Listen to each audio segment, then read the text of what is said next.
हम लोग मोशन कर रहे हैं, ठीक है।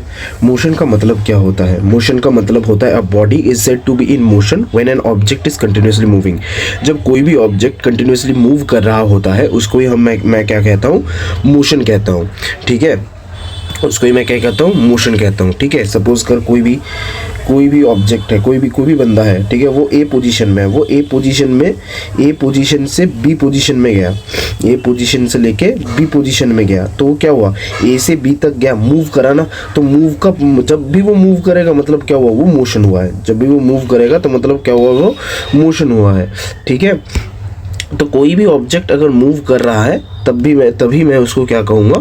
मोशन कहूँगा, ठीक है। अब मोशन में एक चीज़ आती है क्या? एक अलग से एक पॉइंट आती है जिसको हम क्या कहते हैं? Reference point. क्या कहते हैं?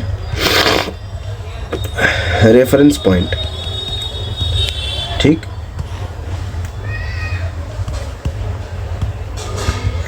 रेफरेंस पॉइंट क्या होता है? Reference point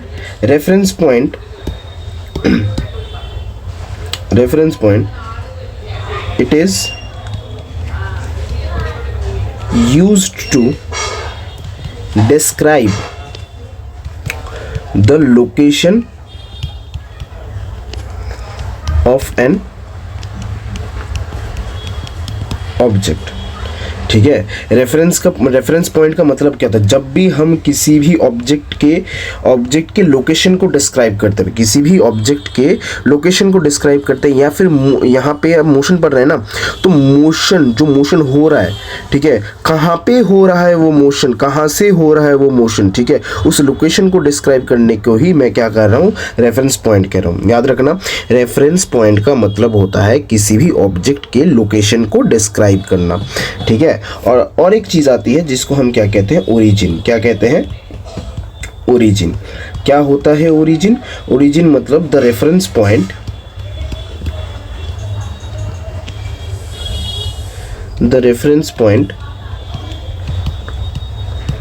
that is used to describe the location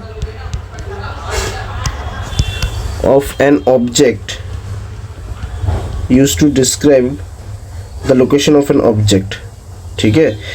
origin क्या है? ओरिजिन रेफरेंस पॉइंट ही है जो यूज किया जाता है किसी भी ऑब्जेक्ट के लोकेशन को डिस्क्राइब। बेसिकली रेफरेंस पॉइंट और ओरिजिन दोनों सेम है, ठीक है। बेसिकली बोलने का मतलब ये है कि रेफरेंस पॉइंट और ओरिजिन दोनों सेम है। बस रेफरेंस पॉइंट को हम ओरिजिन तब कहेंगे जब हम उस जगह से चालू कर रहे होते हैं। समझ में नहीं आया? समझो। मैंने बोला कि भाई एक ऑब्जेक्ट एक बंदा है, वो ए पॉइंट पे है, ठीक है। वो ए पॉइंट से बी पॉइंट गया। नहीं, मैं बोल रहा हूँ ए जो है उसको, ए पॉइंट जो है, एक बंदा है, ए पॉइंट में एक बंदा है, ठीक है, जिसका नाम है राम, ठीक है। अब राम को क्या है? ए पॉइंट से सी पॉइंट में जाना है। सी पॉइंट है इधर, तो वो गया कैसे? वो गया ऐसे सीधा, ठीक है। ये पॉइंट है बी, और बी पॉइंट से वो गया सी में। बी पॉइंट से वो कहाँ गया? सी में गया, ठीक है। अब समझना, जो ए है, ए पॉइंट है, ए पॉइंट से वो पहले किधर गया? बी पॉइंट में, और बी पॉइंट से सी में गया, ठीक है। अब मैं क्या बोल रहा हूँ, ढंग से सुनना, मैं क्या बोल रहा हूँ। मैंने बोला ए से बी गया, बी से फिर सी गया, तो बी मेरे लिए क्या हो गया? Reference point. बी मेरे लिए क्या हो गया? Reference point. कि मैं मोशन के लोकेशन को डिस्क्राइब कर रहा हूँ। कैसे? कि मैंने बोला राम ए पे खड़ा था, ठीक है, राम ए से बी गया और बी से सी गया, तो बी का हेल्प लिया ना। सी के लोकेशन को डिस्क्राइब करने के लिए मैंने बी को क्या किया? हेल्प लिया ना, बी का हेल्प लिया, ठीक है। कि भाई राम जो है वो ए पॉइंट में खड़ा हुआ है और वो बी से सी में जाएगा, एक्चुअली में जाना कहाँ है? एक्चुअली में जाना कहाँ है, सी पे जाना है, एक्चुअली में सी पे जाना है, लेकिन सी लोकेशन को डिस्क्राइब करने के लिए मैंने बी का सहारा लिया, हाँ या ना, मैंने सी लोकेशन को डिस्क्राइब करने के लिए बी का सहारा लिया, ठीक है। तो ये मेरे लिए क्या हो गया, रेफरेंस पॉइंट हो गया, ठीक है। अब इसी रेफरेंस पॉइंट को हम ओरिजिन कब कहेंगे, जब मैंने बोला कि भाई राम को जो है ए से बी में जाना है, ए से बी में जाना है, ठीक है। मैंने क्या बोला, राम को ए से बी में जाना है। अब बी उसका फाइनल पॉइंट है, बी में उसको बी में जाना है, तो बी को डिस्क्राइब करने के लिए मैंने किसका हेल्प लिया, कि मेरे को बी में जाना है, मेरे को ए से बी में जाना है, तो मैंने बी को डिस्क्राइब करने के लिए ए का हेल्प लिया। तो ए से चालू किया है ना उसने, ए से चालू किया है, और ए को ही मैंने हेल्प लिया है बी के लोकेशन को डिस्क्राइब करने के लिए, ठीक है। तो इसीलिए ए जो हो गया मेरे लिए क्या हो जाएगा, ये ओरिजिन हो जाएगा, क्या हो जाएगा, ओरिजिन हो जाएगा, ठीक है, ओरिजिन हो जाएगा, ठीक है। समझ में आया।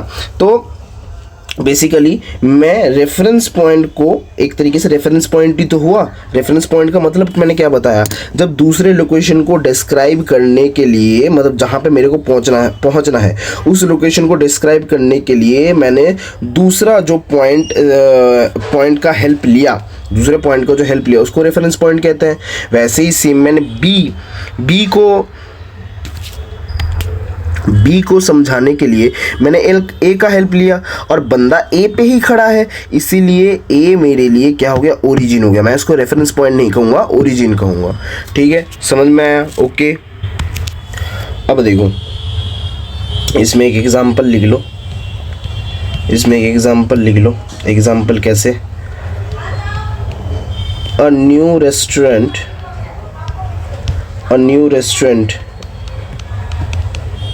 is opening shortly at a distance of 5 kilometer north of my house। अब इधर क्या बोला है, नया रेस्टोरेंट खुला है जो कि 5 किलोमीटर नॉर्थ है मेरे घर से। तो मेरा घर मतलब माई हाउस मेरा रेफरेंस पॉइंट है। किसका रेफरेंस पॉइंट है, न्यू रेस्टोरेंट का, ठीक है। सुनना है, so here the house is the reference point, ठीक है, which describes the location of new restaurant, ठीक है। समझ में आया। आगे बढ़ते हैं। आगे क्या है, आगे मैंने बोला मेरे पास है डिस्टेंस होता क्या है, व्हाट इज डिस्टेंस है, it is the actual length of the path यानी रास्ता, ठीक है, traveled by an object। कोई भी ऑब्जेक्ट जिस रास्ते से जा रहा है उसका टोटल लेंथ ही क्या है, मेरा डिस्टेंस है। जैसे कि मैंने बोला कि भाई ये है, एक बंदा है ए से बी गया, फिर बी से वो गया सी, तो ये हो गया उसका 10 किलोमीटर, सपोज करो ये हो गया 10 किलोमीटर और ये हो गया 5 किलोमीटर, ठीक है। अब वो पहले ए से बी गया, फिर बी से सी गया, तो टोटल अगर डिस्टेंस देखा जाए, इसका डिस्टेंस अगर देखा जाए तो क्या होगा, 10 + 5 कितना हो गए, 15 किलोमीटर। तो जितना वो चला, जिस रास्ते पे जितना वो चला उसका टोटल लेंथ ही, ठीक है, क्या है मेरे लिए, डिस्टेंस है। टोटल लेंथ ही मेरे लिए क्या है, डिस्टेंस है, ठीक है। समझ में आया। अब देख और एक एग्जांपल दिखा रहा हूँ, और एक एग्जांपल देखने से पहले ये समझ लो और एक चीज़ समझ लो कि भाई डिस्प्लेसमेंट होता क्या है, डिस्प्लेसमेंट होता क्या है, व्हाट इज डिस्प्लेसमेंट? डिस्प्लेसमेंट है, it is the shortest distance covered by an object, covered by an object, ठीक है। शॉर्टेस्ट डिस्टेंस, शॉर्टेस्ट डिस्टेंस मतलब दिमाग में बिठा के रखो शॉर्टकट। दिमाग में क्या बिठा के रखोगे? तो मैंने क्या बोला? शॉर्टेस्ट डिस्टेंस है। डिस्प्लेसमेंट क्या है? शॉर्टेस्ट डिस्टेंस है। अब एक एग्जांपल समझाओ, एग्जांपल समझना है, एग्जांपल समझना है, एक ढंग से समझना कि मैंने बोला एक बंदा है, ठीक है, वो ए पॉइंट पे है, वो ए पॉइंट पे है, वो ए पॉइंट से ना बी पॉइंट में आया है, ठीक है। फिर वो बी पॉइंट से ना, बी पॉइंट से फिर वो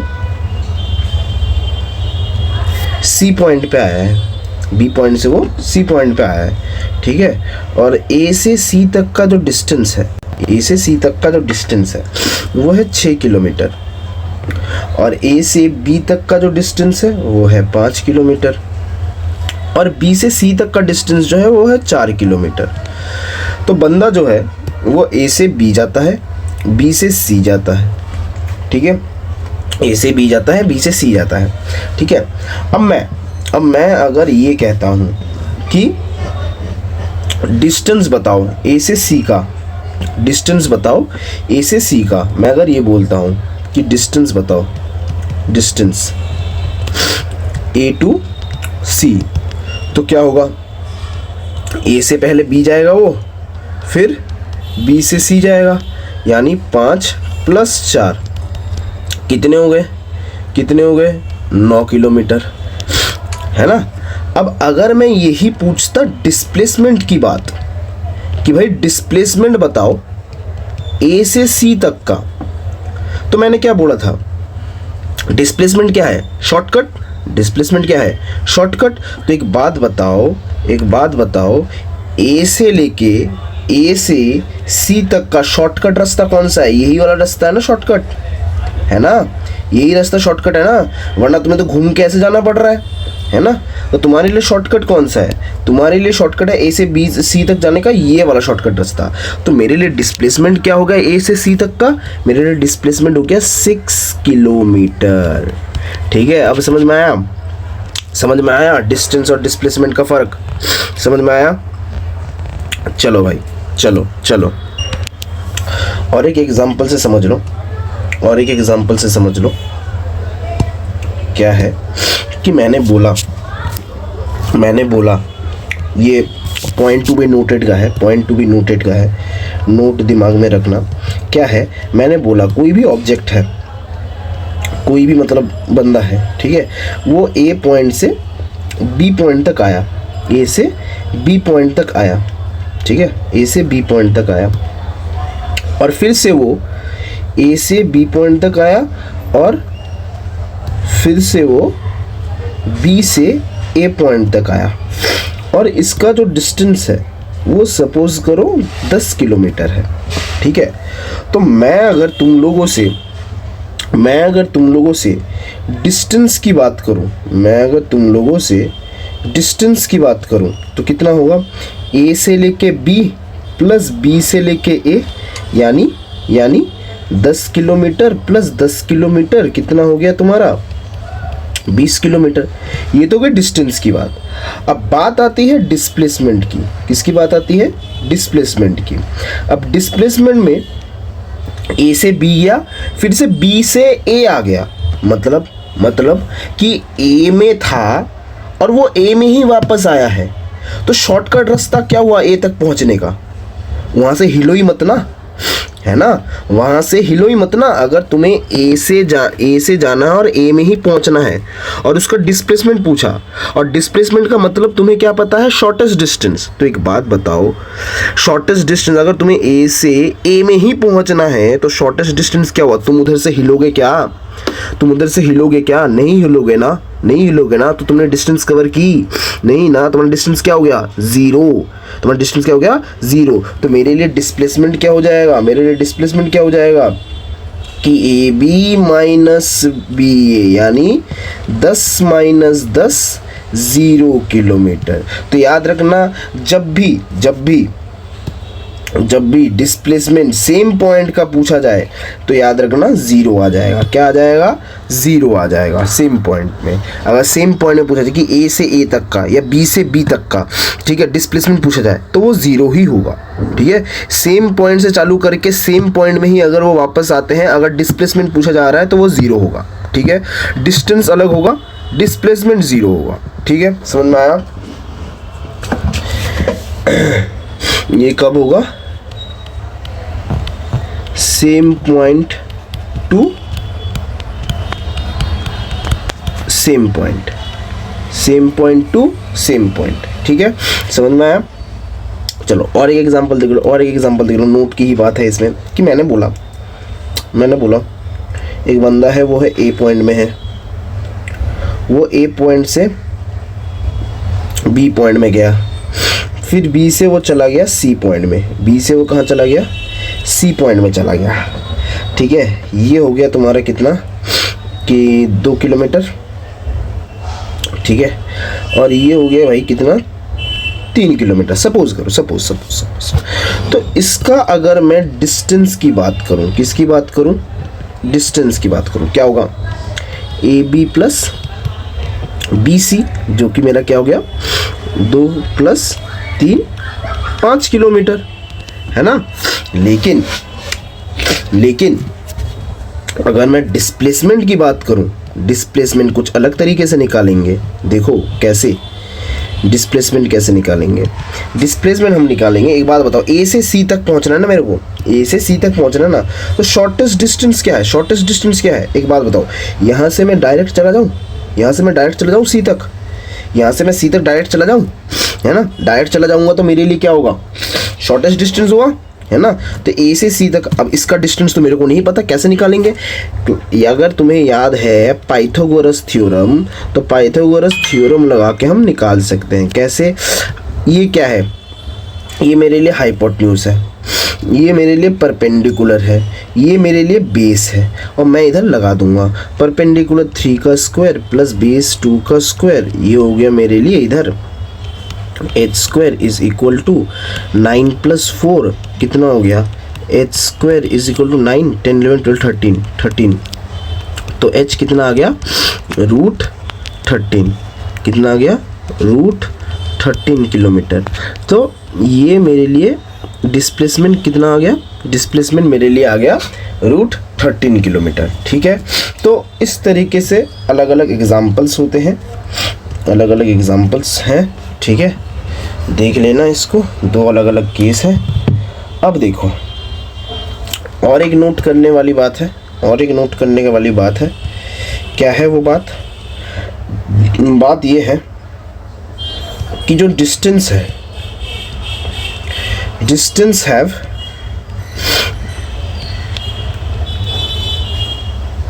scalar quantity, distance have scalar quantity. Scalar quantity का मतलब क्या हुआ? स्केलर क्वांटिटी का मतलब है ओनली मैग्नीट्यूड, स्केलर क्वांटिटी का मतलब क्या है? Only magnitude. मैग्नीट्यूड मतलब न्यूमरिक वैल्यू। क्या? Numeric value. ठीक है, और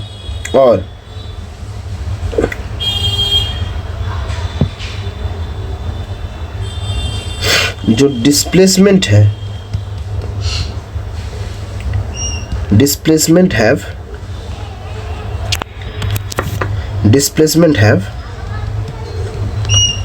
वेक्टर क्वांटिटी। वेक्टर क्वांटिटी का मतलब बोथ मैग्नीट्यूड एंड डायरेक्शन। ठीक है, कि वेक्टर क्वांटिटी का मतलब होता है कि उसमें न्यूमेरिक वैल्यू भी रहेगा और डायरेक्शन भी रहेगा। ठीक है, न्यूमेरिक वैल्यू भी रहेगा और क्या रहेगा, डायरेक्शन भी रहेगा। अब तुम खुद देखो ना, तुम खुद देखो कि इधर जैसे ए से बी गया, फिर से वो बी से ए आया ना, फिर से वो बी से ए आया ना, तो डायरेक्शन चेंज हुआ, डायरेक्शन चेंज हुआ। और ये क्या है, डिस्प्लेसमेंट ही तो है, डिस्प्लेसमेंट ही तो है। तो डिस्प्लेसमेंट में क्या होगा, डिस्प्लेसमेंट में तुम्हारा वेक्टर क्वांटिटी होगा, ठीक है, यानी जिसमें मैग्नीट्यूड और डायरेक्शन दोनों होंगे, और डिस्टेंस जो होगा वो स्केलर क्वांटिटी होगा, उसमें से न्यूमेरिक चीज़ें होंगी और कुछ नहीं, ठीक है। अब अगर तुम्हें ये समझना है कि भैया मेरे को डिफरेंस बता दो कि डिफरेंस है क्या, मैंने बोला ठीक है चलो स्केलर क्वांटिटी और वेक्टर क्वांटिटी में डिफरेंस बता देता हूँ मैं तुम लोगों को।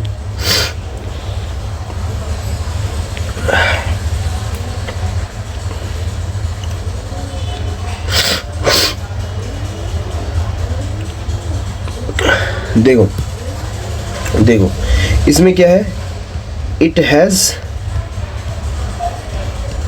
मैग्नीट्यूड, और इसमें क्या है, it has both direction and magnitude. Direction और मैग्नीट्यूड दोनों के दोनों है, ठीक है। इसमें अगर एग्जाम्पल की बात की जाए तो क्या हो गया, मैंने बोल दिया सिर्फ 20 किलोमीटर, मैंने बोल दिया 5 सेंटीमीटर, मैंने बोल दिया 5 केजी, ठीक है, एटसेट्रा। ये सारे के सारे क्या है, न्यूमेरिक वैल्यू, ठीक है। अब अगर मैं वेक्टर क्वांटिटी की बात करूं तो मैंने बोल दिया 20 किलोमीटर टू ईस्ट, ठीक है, या फिर 5 मीटर टू राइट। तो मैं डायरेक्शन बता रहा हूँ ना, डायरेक्शन बता रहा हूँ ना किस तरफ, तो इसीलिए मेरा क्या हो गया, वेक्टर क्वांटिटी हो गया, ठीक है। समझ में आया, समझ में आया। चलो अब देखो, अब बात है कि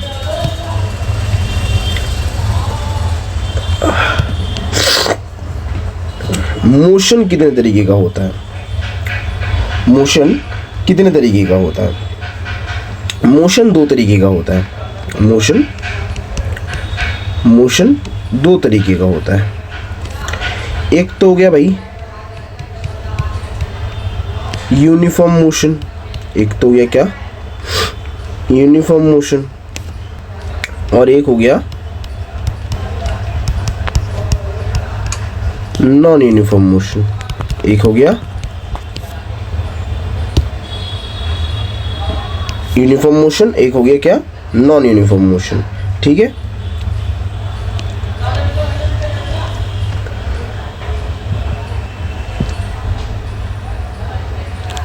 अब यूनिफॉर्म मोशन और नॉन यूनिफॉर्म मोशन होता क्या है।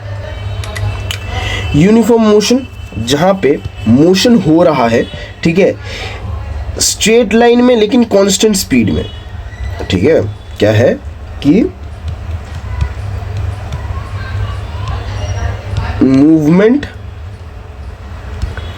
along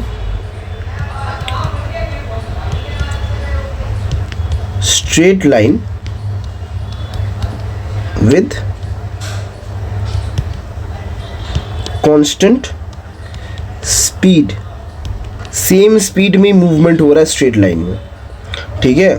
और नॉन यूनिफॉर्म मोशन में क्या होता है कि मूवमेंट जो होती है, movement along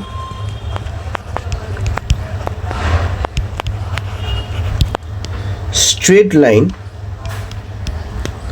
with variable speed, मतलब बार बार चेंज होता रहेगा speed, with variable speed, bar bar speed क्या होता रहेगा, चेंज होता रहेगा, ठीक है। और क्या बोलता है, और क्या बोलता है, बोलता है covers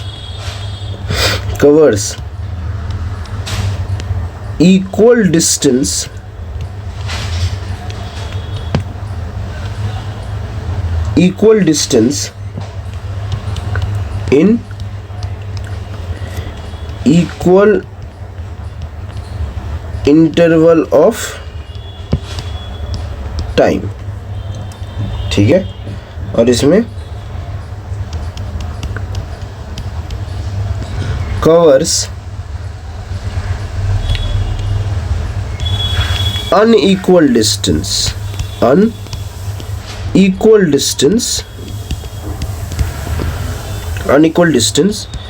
in equal interval of time। ठीक है, समझ में आया? ओके। यूनिफॉर्म मोशन और non uniform motion. Uniform motion में जब भी वो स्ट्रेट लाइन में जाता है उसका कांस्टेंट स्पीड होता है, मतलब सेम स्पीड होता है, चेंज नहीं होता।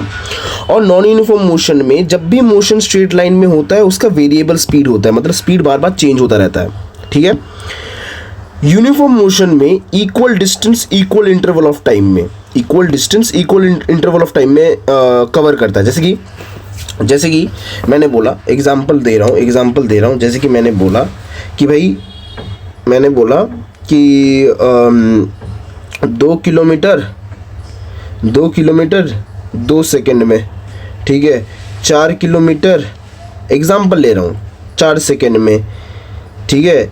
6 किलोमीटर 6 सेकेंड में। तुम देखो डिस्टेंस भी 2 किलोमीटर करके बढ़ रहा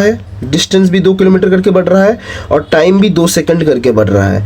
तो इक्वल डिस्टेंस और इक्वल टाइम हो रहा है, तो इसी तरीके के मोशन को मैं यूनिफॉर्म मोशन कहूँगा। और अगर नॉन यूनिफॉर्म मोशन में कैसा है, नॉन यूनिफॉर्म मोशन में मतलब 2 मीटर 2 सेकंड में, 4 मीटर 3 सेकंड में, 6 मीटर सॉरी मैंने बोला 2 मीटर, ठीक है, 2 सेकंड में, 3 मीटर 4 सेकंड में, ठीक है। फिर 5 मीटर मैंने बोला 6 सेकंड। अब देखो इधर टाइम इक्वल हो रहा है, मतलब 2-2 सेकंड का गैप हो रहा है, लेकिन इधर देखो पहले 1 मीटर का गैप हुआ, फिर से 2 मीटर का गैप हुआ। तो ये क्या है, unequal distance in equal interval of time. उसको हम नॉन यूनिफॉर्म मोशन कहेंगे। ठीक है, समझ में आया यहाँ तक? इसके बाद जो कॉन्सेप्ट हमारे पास आता है उसको क्या कहेंगे, स्पीड। क्या है भाई, स्पीड क्या होता है? स्पीड है distance traveled by an object in per unit time कि पर यूनिट टाइम मतलब एक चाहे सेकंड कह लो, 1 मिनट कह लो, 1 घंटा कह लो, उसके हिसाब से कितना डिस्टेंस कवर, मतलब कितने टाइम के हिसाब से कितना डिस्टेंस कवर कर रहा, कोई भी ऑब्जेक्ट कवर कर रहा है, उसको मैं क्या कहूँगा, डिस्टेंस कहूँगा। ठीक है, कि कोई भी ऑब्जेक्ट कितने टाइम के अंदर कोई कितना डिस्टेंस कवर कर रहा है उसको मैं स्पीड कहूँगा। ठीक है, ऑब्वियस सी बात है। ठीक है, अब तुम खुद सोचो, कोई भी अगर कम टाइम में ज़्यादा डिस्टेंस कवर करता है तो उसका स्पीड ज़्यादा है। ठीक है, समझ में आया? अब इसका फॉर्मूला क्या है, इसका फॉर्मूला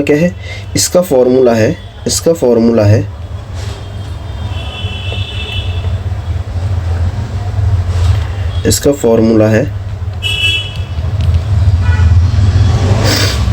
स्पीड, जिसको हम v से डिनोट करते हैं। Speed is equal to distance upon में टाइम, ये है क्या, तुम्हारे स्पीड का फॉर्मूला। अब स्पीड में क्या है भाई, सिर्फ और सिर्फ हम distance with respect to time देखते हैं बस। ठीक है, तो एक बात बताओ, स्पीड मेरे लिए क्या हुआ? Speed is a scalar quantity. Speed क्या है? स्केलर क्वांटिटी है। ठीक है, स्पीड क्या है? स्केलर क्वांटिटी है। जैसे कि 2 मीटर पर सेकेंड, 3 मीटर पर सेकेंड। ठीक है, इस तरीके से। इसका SI यूनिट क्या है? SI यूनिट ऑफ स्पीड क्या है? SI यूनिट ऑफ स्पीड है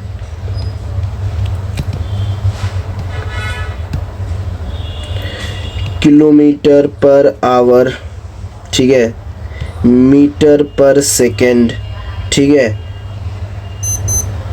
ठीक है, ये है तुम्हारा स्पीड का क्या, सेंटीमीटर पर सेकेंड भी होता है लेकिन वो बहुत कम होता है, लेकिन होता है, ठीक है। तो स्पीड में क्या हो गया, किलोमीटर पर आवर। अब ये ऐसा यूनिट बना कैसे है, तुम खुद देखो, डिस्टेंस का या तो किलोमीटर होता है या फिर मीटर होता है, और टाइम का या तो आवर होगा या तो क्या होगा, सेकंड होगा। मीटर के हिसाब से सेकंड होगा, किलोमीटर, अब दोनों क्या है, डिस्टेंस और टाइम डिवाइड में है ना, तो ये एक्चुअली में किलोमीटर डिवाइडेड बाय आवर इस तरीके से है, और इस तरीके से इसका ऐसा यूनिट बना है, ठीक है। इसको हम इसी तरीके से बोलेंगे कि ऐसा unit of speed is equal two kilometre per hour और मीटर पर सेकंड के हिसाब से बोलेंगे, ठीक है, ठीक है, ओके। अच्छा, एक चीज याद करके रखना, speed can not be negative, speed कभी भी नेगेटिव नहीं हो सकता, स्पीड कभी भी नेगेटिव नहीं हो सकता, ठीक है, ठीक है, समझ में आया। यहाँ पर भी तुम्हारा जो डिस्टेंस है ये भी कभी भी नेगेटिव नहीं हो सकता, डिस्टेंस भी कभी भी नेगेटिव नहीं हो सकता, ठीक है, समझ में आया, ओके, ओके, ठीक है।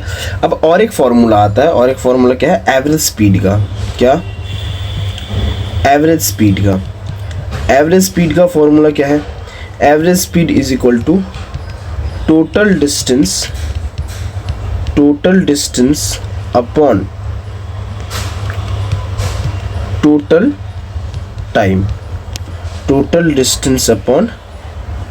टाइम, ये तुम्हारा क्या है, average speed,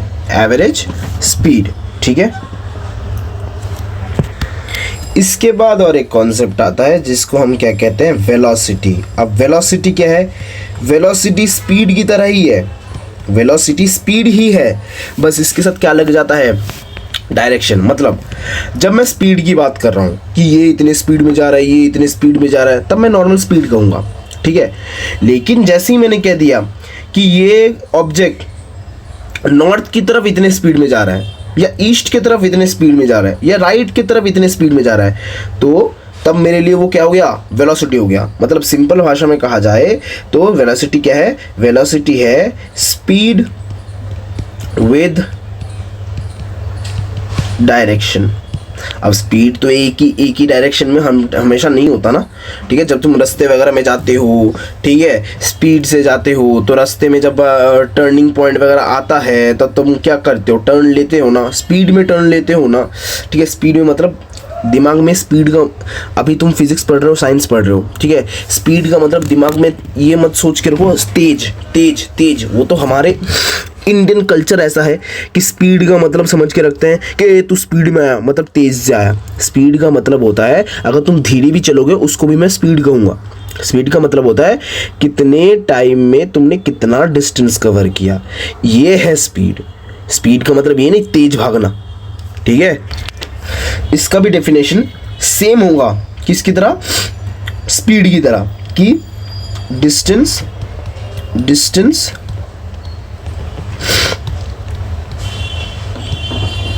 traveled by an object in per unit time. लेकिन एक चीज ऐड हो जाएगा, मैंने क्या बोला, स्पीड विद डायरेक्शन। तो मैंने स्पीड का फॉर्मूला, स्पीड का डेफिनेशन तो लिख दिया, लेकिन क्या लिखें लास्ट में, इन गिवन डायरेक्शन, कि दिए हुए डायरेक्शन में जब कोई भी व्यक्ति या कोई भी ऑब्जेक्ट अगर टाइम के हिसाब से, कुछ टाइम के हिसाब से अपना डिस्टेंस कवर करे, तो उसको मैं वेलोसिटी कहूँगा इन द गिवन डायरेक्शन, ठीक है। याद रखना, लास्ट में जुड़ जाएगा इन गिवन, सेम डेफिनेशन होगा बस लास्ट में जुड़ जाएगा इन गिवन डायरेक्शन में, ठीक है। अब इसका भी फॉर्मूला होता है, इसका फॉर्मूला क्या होता है, इसका भी फॉर्मूला, अगर तुम सपोज करो तुम्हें नॉर्मल देके रखा है, तुम्हें क्वेश्चन में बोल दिया गया वेलोसिटी फाइंड करो, लेकिन उसमें डायरेक्शन देके नहीं रखा, तो समझ जाना वो क्या बोला है, स्पीड ही फाइंड करने के लिए बोला। तुम अब अपने आप डिस्टेंस अपॉन टाइम लगा सकते हो, लेकिन तुम नॉर्मली जो फॉर्मूला होता है वो क्या होता है, वेलोसिटी इसको भी v से ही डिनोट करते हैं। क्यों? क्योंकि स्पीड और वेलोसिटी दोनों सेम ही है, बस उसमें डायरेक्शन है वेलोसिटी में, ठीक है। Velocity is equal to displacement. अब डिस्प्लेसमेंट क्यों, डिस्टेंस क्यों नहीं? क्योंकि डिस्प्लेसमेंट में क्या है, डायरेक्शन है, और वेलोसिटी में भी क्या है, डायरेक्शन है, ठीक है। इसीलिए क्योंकि डिस्प्लेसमेंट क्या है, एक तरीके से डिस्टेंस की तरह ही तो है, डिस्प्लेसमेंट डिस्टेंस की तरह ही तो है, ठीक है। इसमें डायरेक्शन है इसलिए डिस्प्लेसमेंट लगाया हमने, डिस्प्लेसमेंट अपॉन टाइम t, ठीक है। ये हमारा क्या बन गया, फॉर्मूला बन गया, ये हमारा फॉर्मूला बन गया, ठीक है। समझ में आया? ओके। इसमें भी सेम चीज है क्या, कि भाई velocity is a vector quantity, ठीक है। उसके बाद इसका SI यूनिट भी सेम होगा, SI यूनिट ऑफ वेलोसिटी क्या है, किलोमीटर पर आवर, मीटर पर सेकेंड, सेंटीमीटर पर सेकेंड, ठीक है। अब देखो इसमें क्या है, velocity can be positive, negative and zero. Velocity positive भी हो सकता है जब वो एक तरफ डायरेक्शन में जाएगा, नेगेटिव भी हो सकता है अगर वो पीछे की तरफ आ रहा है तो, ठीक है, और ज़ीरो भी हो सकता है वेलोसिटी, क्योंकि डिस्प्लेसमेंट ज़ीरो हो सकता है ना। डिस्प्लेसमेंट अगर ज़ीरो हो सकता है तो मैथमेटिकली देखा जाए तो ज़ीरो डिवाइडेड बाई कुछ भी अगर रखेंगे तो ज़ीरो आएगा। तो इसीलिए वेलोसिटी कि सपोज करो मेरे लिए डिस्प्लेसमेंट क्या है, ज़ीरो है, और टाइम मेरे को 2 सेकंड देके रखा है, तो मेरे लिए ज़ीरो ही तो आ गया, तो वेलोसिटी मेरे लिए क्या आ गया, ज़ीरो आ गया ना, ठीक है। तो इसीलिए वेलोसिटी पॉजिटिव भी हो सकता है, नेगेटिव भी हो सकता है, और ज़ीरो भी हो सकता है, ठीक है। समझ में आया? ओके। यहाँ पे और एक फॉर्मूला है, और एक फॉर्मूला क्या है, और एक फॉर्मूला है एवरेज वेलोसिटी। क्या है? Average velocity. एवरेज वेलोसिटी कैसे निकालते हैं? एवरेज वेलोसिटी निकालते हैं टोटल डिस्टेंस अपॉन में total time, total distance upon में टोटल टाइम, ठीक है। ये है तुम्हारा एवरेज वेलोसिटी। सॉरी डिस्टेंस नहीं होगा, सॉरी डिस्टेंस नहीं होगा, टोटल डिस्प्लेसमेंट होगा, टोटल डिस्प्लेसमेंट होगा,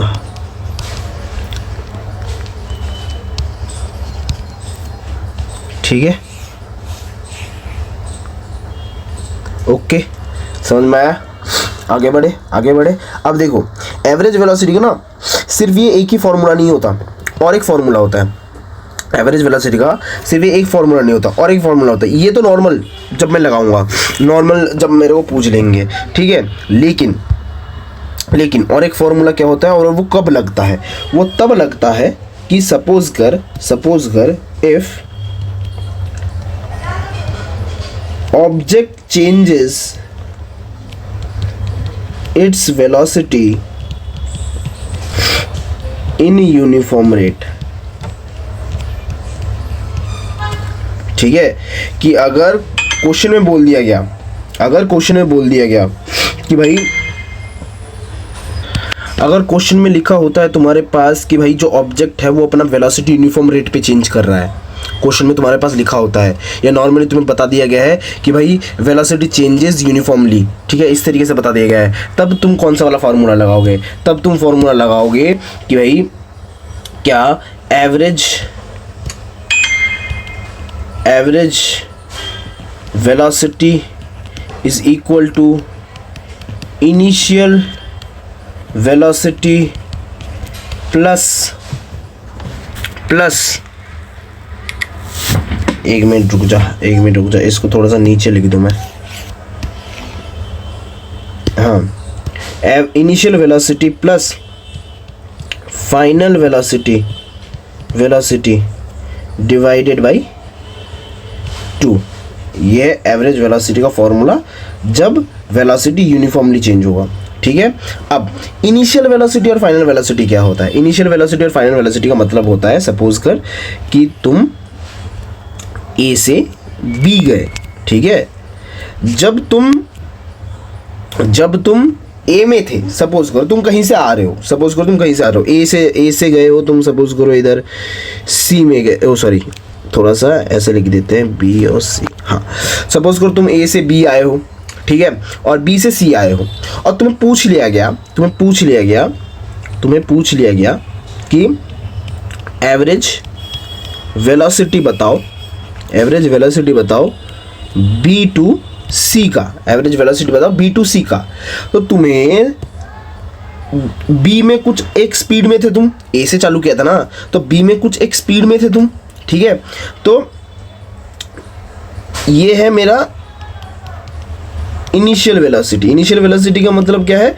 जिस स्पीड से चालू, मतलब जिस पॉइंट की बात किया जा रहा है उस पॉइंट में तुम्हारा स्पीड क्या था। ठीक है, मतलब चालू करने वाला स्पीड क्या था। ठीक है, जिस स्पीड में तुमने चालू किया है उसको हम इनिशियल वेलोसिटी कहेंगे, और जिस स्पीड में तुमने ख़त्म किया है उसको फाइनल वेलोसिटी कहेंगे। ठीक है, अब सपोज करो मैंने ये बोला कि तुम एक जगह में थे, वहाँ से तुम 40 किलोमीटर प्रति घंटे में सी पॉइंट में पहुँच गए। तो तुम जहाँ पे थे वहाँ पे स्टेशनरी में थे ना, स्टेशनरी मतलब रेस्ट पे थे ना, और तुम्हारा स्पीड क्या था? 0, तो 0 किलोमीटर पर आवर। ठीक है, तो तुम्हारा इनिशियल वेलोसिटी 0 हो गया, और फाइनल वेलोसिटी 40 किलोमीटर पर प्रति घंटा। ठीक है, 40 किलोमीटर पर आवर, वो तुम्हारा फाइनल वेलोसिटी हो गया। ठीक है, समझ में आया? तो यही चीज़ है। अब आगे देखो, इसके बाद हमारे पास आता है क्या? एक्सीलरेशन। एक्सीलरेशन किसे कहते हैं? The rate of change of velocity with time, कि वेलोसिटी में जब चेंजेस आए, मतलब सपोज करो एक बात बताओ, जैसे यहाँ पे गोल चक्कर है, तुम सीधे आ रहे हो, तुम्हें इस तरफ मुड़ना है, तो तुम मोड़ने के लिए यहाँ पे स्पीड कम करोगे ना, एक स्पीड में लेके आए हो, और यहाँ पे तुम्हें अपना स्पीड क्या करना है? कम करना है। तो इतने में जो तुम्हारा स्पीड चेंज हुआ, इसको निकालने को ही एक्सीलरेशन कहा जाता है। समझ में आया? तो एक्सीलरेशन कौन सी जगह में कॉन्सेप्ट होता है? जब भी तुम अचानक से स्पीड कम कर देते हो, फिर तुमने अचानक से बढ़ा दिया, तो वो बीच में तुमने कितना स्पीड बढ़ाया कम करा, उसको कहते हैं एक्सीलरेशन। मतलब बाइक चलाते हो, अरे तुम तो अभी भी बच्चों, बाइक कैसे चलाओगे? सपोज करो तुम बाइक चला रहे हो, इतना तो पता होगा ना कि इधर साइड में हैंडल में वो घुमाने वाला होता है, उसको एक्सेलरेशन कहते हैं। ठीक है, तो वो जितना घुमाओगे उतना स्पीड बढ़ेगा, जितना कम करोगे उतना स्पीड कम हो जाएगा। ठीक है, तो तुम जब चला रहे होगे, ठीक है, जहाँ पे स्पीड ज़्यादा महसूस होगी, मतलब तुम्हें स्पीड में ये लगेगा कि मेरे को स्पीड बढ़ाना है, तुम उसको घुमाओगे। ठीक है, तुम उसको जैसे ही घुमाओगे तुम्हारा स्पीड बढ़ गया, फिर जैसे ही तुमको लग रहा है कि बस स्पीड कम करना है, तुमने उसको घुमाना छोड़ दिया। ठीक है, तुम्हारा स्पीड क्या होगा? धीरे धीरे कम हो गया। ये तो तुम चेंज कर रहे हो स्पीड में, ठीक है, इसको ही मैं क्या हुआ? Change in rate of velocity के रेट में, मतलब स्पीड के रेट में चेंज करना। ठीक है, मतलब स्पीड को बढ़ाना या कम करना, इसको एक्सेलरेशन कहते हैं। ठीक है, इसका एसआई यूनिट क्या है? इसका एसआई यूनिट है मीटर पर सेकेंड स्क्वायर। यही होता है और दूसरा कुछ नहीं होता, मीटर पर सेकेंड स्क्वायर ही होता है। ठीक है, अब इसका फॉर्मूला देख लेते हैं। इसका फॉर्मूला क्या है? इसका फॉर्मूला है क्या? एक्सीलरेशन, जिसको ए कहते हैं। ठीक है, चेंज इन वेलोसिटी, जिसको हम डेल्टा वी के नाम से लेंगे, और चेंज इन टाइम, या फिर time taken. Change in time हम तब यूज़ करेंगे जब हमें 2 टाइम दे के रखा होगा, उसको माइनस करके यूज़ करेंगे, ठीक है। और डायरेक्ट अगर टाइम दे के रखा है कि बोल दिया गया है कि ये चेंज इन वेलोसिटी इतने टाइम में हो, तो डायरेक्ट टाइम लगा देंगे, ठीक है। लेकिन अगर दोनों पॉइंट का टाइम तुम्हें दे के रखा है तो टाइम को माइनस करके लगाएंगे, इसलिए चेंज इन टाइम भी हो सकता है और टाइम टेकन भी हो सकता है, ठीक है। अब चेंज इन वेलोसिटी क्या है? चेंज इन वेलोसिटी क्या है? चेंज इन वेलोसिटी का मतलब इनिशियल वेलोसिटी और फाइनल वेलोसिटी में डिफरेंस क्या है, ठीक है। चेंज इन वेलोसिटी का मतलब है चेंज इन वेलोसिटी यानी delta V is equal to कैसे निकालेंगे? फाइनल वेलोसिटी, ठीक है, V minus initial velocity u, v minus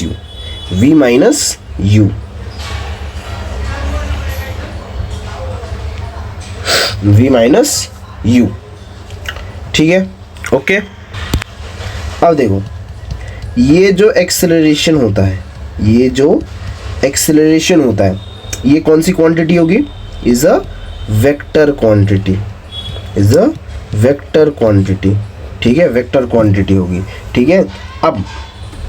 अब देखो, इसमें क्या है कि जो एक्सेलरेशन है वो पॉजिटिव भी हो सकता है, acceleration can be positive and negative. और जब एक्सेलरेशन नेगेटिव हो जाएगा, तब हम उसको क्या कहेंगे? रिटार्डेशन कहेंगे। क्या कहेंगे? रिटार्डेशन कहेंगे, या फिर डी एक्सेलरेशन भी कह सकते हैं। अगर तुम्हारा आंसर पॉजिटिव में आता है तो भाई नॉर्मल एक्सेलरेशन, और अगर तुम्हारा आंसर नेगेटिव में आता है तो समझ जाना वो डी एक्सेलरेशन या फिर रिटार्डेशन है। अब ये मतलब एक्सेलरेशन नेगेटिव कब होता है? जब तुम्हारा स्पीड मतलब फाइनल वेलोसिटी कम हो जाता है एज कंपेयर टू क्या? इनिशियल वेलोसिटी, ठीक है। याद रखना कि भाई तुम्हारा नेगेटिव कब होगा? नेगेटिव तब होगा जब फाइनल वेलोसिटी इनिशियल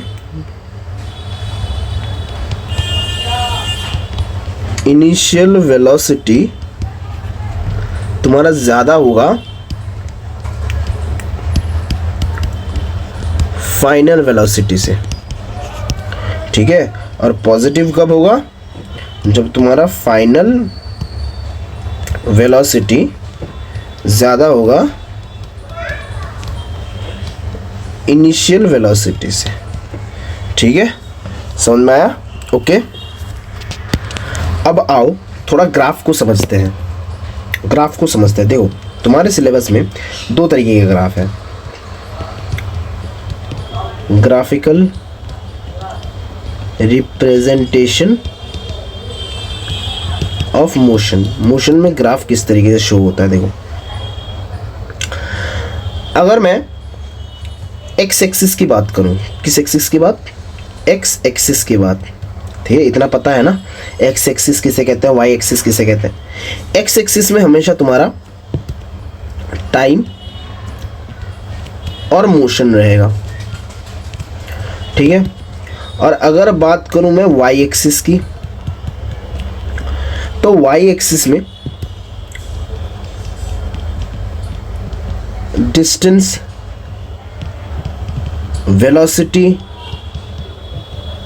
और स्पीड रहेगा। डिस्टेंस, वेलोसिटी और स्पीड रहेगा, ठीक है। अब देखो, ग्राफ जो है ना, तुम्हारा ग्राफ जो है मतलब बुक में, वो 2 तरीके का ग्राफ दे के रखा है। 2 तरीके ग्राफ क्या क्या?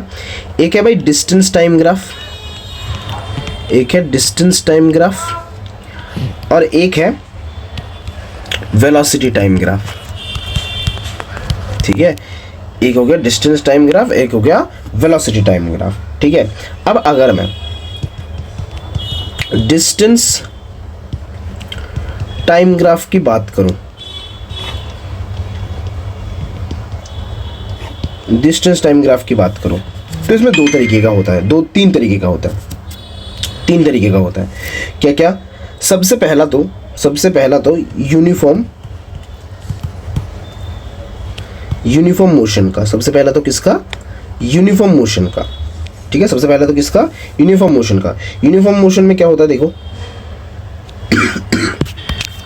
यूनिफॉर्म मोशन में क्या होता है देखो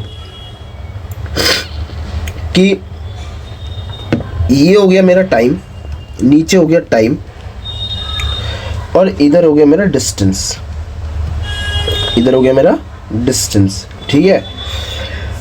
मैं क्या बोल रहा हूँ, यूनिफॉर्म मोशन में क्या होता है, मैंने क्या बोला था, यूनिफॉर्म मोशन में equal distance at equal interval of time, equal distance at equal interval of time.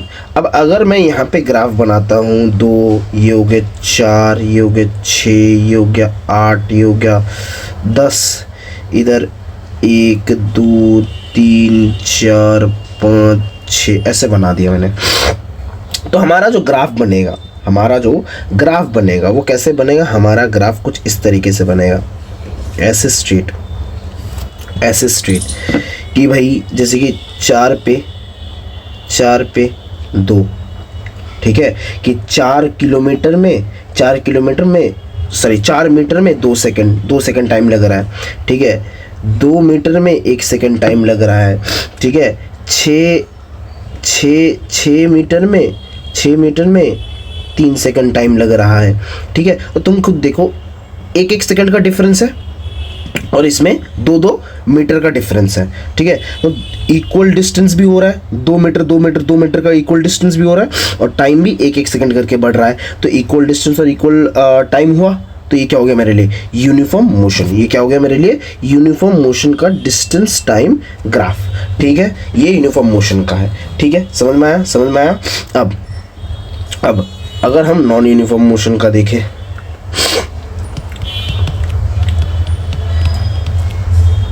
Non uniform motion.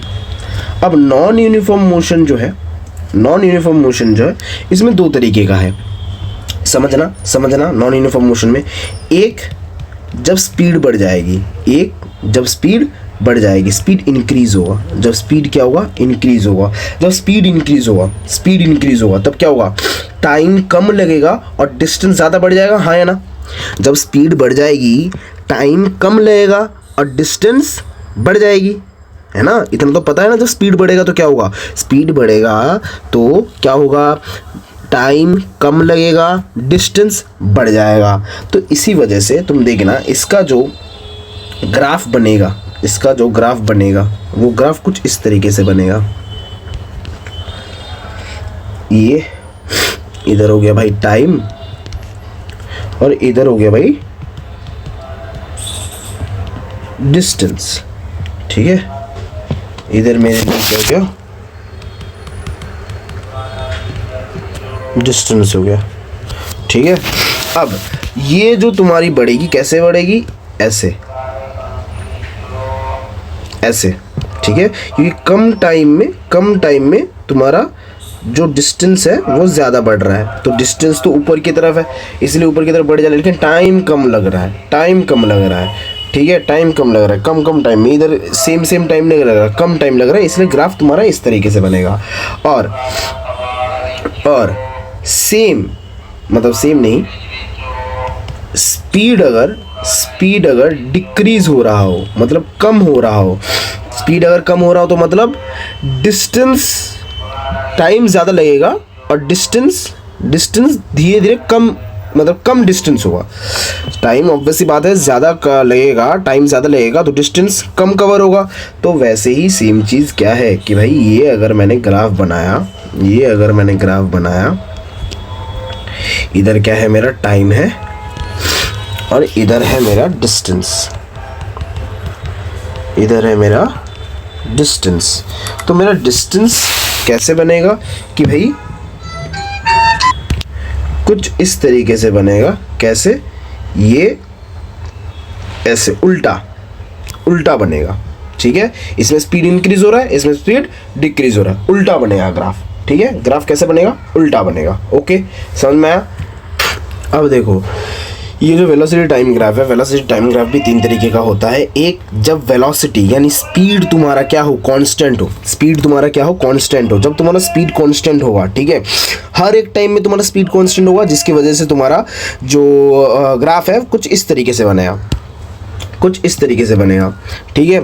और यूनिफॉर्म मोशन में वेलोसिटी क्या होगा? यूनिफॉर्म मोशन में तुम्हारा स्पीड डिस्टेंस टाइम ग्राफ की तरह ही होगा, कि जैसे डिस्टेंस टाइम ग्राफ में क्या था? डिस्टेंस टाइम ग्राफ में equal distance equal interval of time में जा रहा था, इसमें भी सेम चीज़ होगा। वेलोसिटी टाइम ग्राफ में इक्वल वेलोसिटी इक्वल टाइम में, जिसकी वजह से सेम ऐसा ही ग्राफ बनेगा। और नॉन यूनिफॉर्म वेलोसिटी में स्पीड बढ़ रहा है, कम हो रहा है, बढ़ रहा है, कम हो रहा है, बढ़ रहा है, कम हो रहा है, तो इसीलिए ग्राफ कुछ इस तरीके से बनेगा, ऊबड़ खाबड़, ठीक है। समझ में आया? ओके, इसको थोड़ा सा बना लो जल्दी इसको।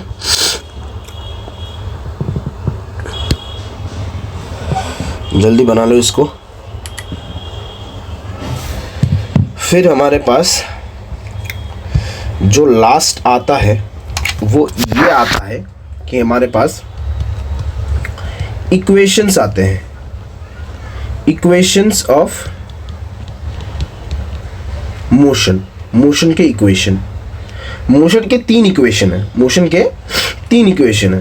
पहला, v is equal to U plus A T. Second, s is equal to U T plus half A T square, है ना। और तीसरा, v square minus U square is equal to 2as। यहाँ पे v क्या है? v है final velocity, u क्या है? u है इनिशियल वेलोसिटी, ठीक है। s क्या है? s है डिस्टेंस, t क्या है? t है टाइम, और a क्या है? a है एक्सेलरेशन या फिर रिटार्डेशन, ठीक है। ओके, समझ में आया? ये 3 फॉर्मूलेज होते हैं जो आगे हम यूज करेंगे, ठीक है, मतलब क्वेश्चंस वगैरह में हम लोग ये यूज करते हैं। इसके बाद हमारे पास जो लास्ट टॉपिक आता है इस चैप्टर का, यूनिफॉर्म सर्कुलर मोशन। अब देखो, सर्कुलर मोशन तो समझ में आता है भैया, चलो ठीक है। सर्कुलर मोशन मतलब गोल गोल घूमना, ठीक है। लेकिन एक बात बताओ, यूनिफॉर्म क्यों बताया गया है? यूनिफॉर्म इसलिए बताया गया है कि सर्कुलर मोशन हमेशा यूनिफॉर्म ही होता है, मतलब equal distance equal interval of time, ठीक है।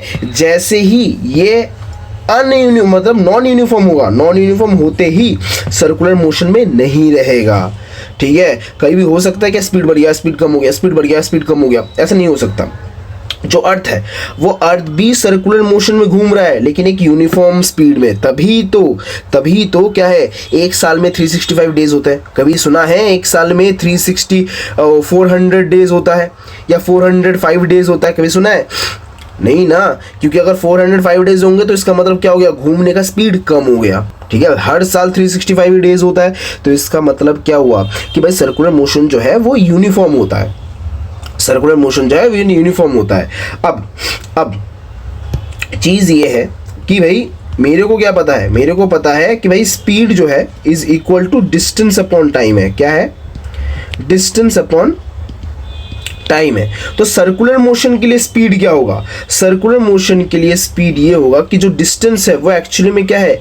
सरकमफेरेंस बोले तो पेरीमीटर, किसका? सर्कल का पेरीमीटर, ठीक है, डिवाइडेड बाई टाइम, ठीक है। और एक राउंड में, और ये क्यों है सर्कमफेरेंस क्यों है? क्योंकि एक राउंड में तुम खुद सोचो, ऐसे ये गोल घूम रहा है तो सिर्फ ये बाउंड्री घूम रहा है ना, ये सिर्फ ऐसे बाउंड्री घूम रहा है ना, तो बाउंड्री घूम रहा है मतलब सर्कमफेरेंस ऑफ सर्कल हुआ। तो एक राउंड जो है वो एक राउंड में क्या है, सर्कमफेरेंस ऑफ सर्कल हुआ, सर्कमफेरेंस हुआ, ठीक है। तो इसलिए circumference of the circle divided by time. तो इस हिसाब से देखा जाए कि स्पीड ऑफ सर्कुलर मोशन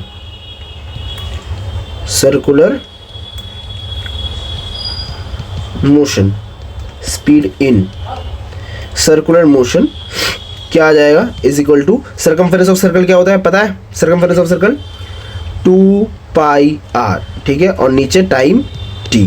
तो ये तुम्हारा हो गया किसका, सर्कुलर मोशन में स्पीड का फॉर्मूला, ठीक है।